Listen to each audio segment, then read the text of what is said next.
আসসালামু আলাইকুম এভরিওয়ান, কেমন আছেন সবাই? আশা করছি অনেক ভালো। ফ্রি কিক বিডির আরও একটি নতুন ভিডিওতে আপনাদের সবাইকে স্বাগত। বাংলাদেশ ফুটবল অঙ্গনে এখন আলোচনার কেন্দ্রে অনূর্ধ্ব-20 সাফ চ্যাম্পিয়নশিপ। শিরোপা ধরে রাখার মিশনে বাংলাদেশ পৌঁছে গেছে ফাইনালে। এবার শিরোপা নির্ধারণী ম্যাচে বাংলাদেশের সামনে ভারত। চিরপ্রতিদ্বন্দ্বী ভারতকে হারিয়ে টানা দ্বিতীয় শিরোপা জয়ের লক্ষ্য লাল সবুজের যুবাদের। আজ 3 এপ্রিল ভারতের বিপক্ষে মাঠে নামবে বাংলাদেশ। মালদ্বীপের মালেতে বাংলাদেশ সময় রাত 9টায় শুরু হবে ম্যাচ। বরাবরের মতো এই ম্যাচটিও দেখা যাবে সাফের স্ট্রিমিং পার্টনার স্পোর্টস ওয়ার্কসের ইউটিউব চ্যানেলে। জাতীয় দলের ফিফা র্যাঙ্কিংয়ে বাংলাদেশের চেয়ে 45 ধাপ এগিয়ে ভারত। বাংলাদেশ যেখানে 181তম স্থানে, সেখানে ভারতের বর্তমান অবস্থান 136। তবে বয়সভিত্তিক কিংবা জাতীয় দল, বাংলাদেশ ও ভারতের লড়াইটা বরাবরই হয়েছে হাড্ডাহাড্ডি। গ্রুপ পর্বের দুই দলের লড়াই অমীমাংসিত ছিল 1-1 গোলে। তাই ফাইনালে জমজমাট একটা লড়াইয়ের প্রত্যাশায় সমর্থকরা। গ্রুপ পর্বে নিজেদের প্রথম ম্যাচে পাকিস্তানকে 2-0 গোলে হারায় বাংলাদেশ। এরপর দ্বিতীয় ম্যাচে ভারতের সঙ্গে 1-1 গোলে ড্র করে গ্রুপ রানার্স আপ হয়ে ওঠে সেমিফাইনালে। শেষ চারে নেপালকে 1-0 গোলে হারিয়ে ফাইনালে পৌঁছায় বর্তমান চ্যাম্পিয়নরা। অপরদিকে নিজেদের প্রথম ম্যাচে পাকিস্তানকে 3-0 গোলে হারায় ভারত। এরপর বাংলাদেশের সঙ্গে ড্র করে গোল ব্যবধানে গ্রুপ চ্যাম্পিয়ন হয়ে ওঠে সেমিফাইনালে। শেষ চারে ভুটানকে 5-0 গোলে উড়িয়ে দিয়ে ফাইনালে ওঠে ভারত। এবার চলুন ফাইনালে বাংলাদেশের সম্ভাব্য পরিকল্পনা নিয়ে আলোচনা করি। ভারতের বিপক্ষে কোন কোন খেলোয়াড়ের দিকে বাড়তি নজর থাকবে?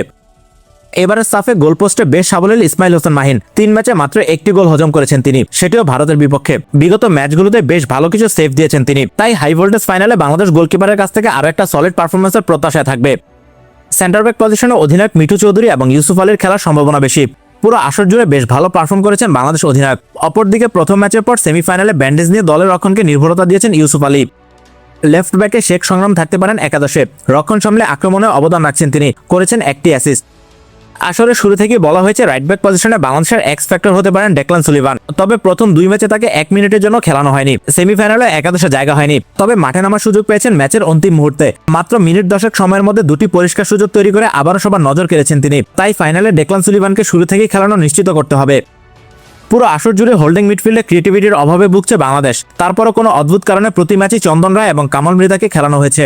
অথচ এই 2 পজিশনে স্যামুয়েল রাকসাম এবং ইব্রাহিম নওয়াজ ভালো অপশন হতে পারতেন। ফাইনালে তাই ক্রিয়েটিভিটির জন্য এই দুজনকে আরও বেশি সময় ব্যবহার করতে হবে।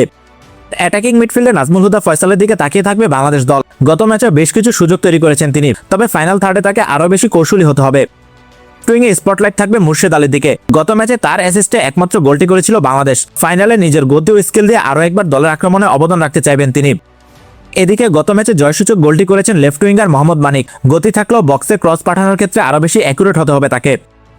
ফাইনাল ম্যাচে রোনান সুলিভান সবার আগ্রহের কেন্দ্রবিন্দুতে থাকবেন। পাকিস্তানের বিপক্ষে জোড়া গোল করে নিজের সামর্থ্য জানান দিয়েছেন তিনি। এরপর ভারতের বিপক্ষে গোল না পেলেও তার অ্যাসিস্টে ম্যাচে ফিরেছিল বাংলাদেশ। সেমিফাইনালেও গোলের দেখা পেয়েছিলেন, তবে সেটা বাতিল হয়েছে অফসাইডের কারণে। ফাইনাল ম্যাচে আরও একবার নিজের ঝলক দেখাবেন রোনান সুলিভান। বাংলাদেশ সমর্থকদের এটাই প্রত্যাশা। সব মিলে শিরোপা জয়ের লক্ষ্য পূরণে বাংলাদেশকে সকল বিতর্ক ফেলে যোগ্যদের নিয়ে একাদশ সাজাতে হবে। কারো প্রতি অন্যায় কিংবা অবিচার নয়, দেশের প্রয়োজনে সেরাদের নিয়ে দল গড়তে হবে। শিরোপার জন্য লড়তে হবে একটি দল হয়ে। এদিকে দক্ষিণ এশিয়ায় ভারত বাংলাদেশের সবচেয়ে বড় প্রতিপক্ষ। বরাবরই তাদের সঙ্গে ম্যাচে বাড়তি উত্তেজনা ছড়ায়। মাঠ এবং মাঠের বাইরে সর্বত্রই থাকে উত্তেজনা। এবারও বাংলাদেশকে কঠিন পরীক্ষায় ফেলার অপেক্ষায় প্রতিবেশী দেশটি। চলমান সাফ চ্যাম্পিয়নশিপে সবচেয়ে বেশি 9টি গোল করেছে ভারত। অপরদিকে শুধুমাত্র বাংলাদেশের বিপক্ষে হজম করেছে 1টি গোল। এই পরিসংখ্যানই বলে দেয় কতটা দুর্দান্ত ফর্মে রয়েছে দলটি। 3টি গোল করে আসরের সর্বোচ্চ গোলদাতা ভারতের ওমাং দুদম। 2টি করে গোল করেছেন বিশাল যাদব এবং রোহেন সিং। ভারতীয় যুবাদের গতিশীল ফুটবল বাংলাদেশকে আরও বেশি চ্যালেঞ্জে ফেলার অপেক্ষায় রয়েছে। একই সঙ্গে সেন্ট্রালেও বেশ ভালো দলটি। তাই সবকিছু মিলে ভারতকে আটকাতে দল হয়ে খেলার বিকল্প নেই। সাফের ফাইনালে ভারতের বিপক্ষে কেমন করবে বাংলাদেশ? কোন পরিকল্পনায় এই ম্যাচে মাঠে নামা উচিত? দিন শেষে ম্যাচের স্কোরলাইন কি হবে? কমেন্টে জানিয়ে দিন আপনার মতামত। ফাইনালে বাংলাদেশের জয়ের প্রত্যাশায় আজকের ভিডিও এখানেই শেষ করছি। দেখা হবে পরবর্তী ভিডিওতে। এতক্ষণ আমাদের সাথে থাকার জন্য সবাইকে ধন্যবাদ।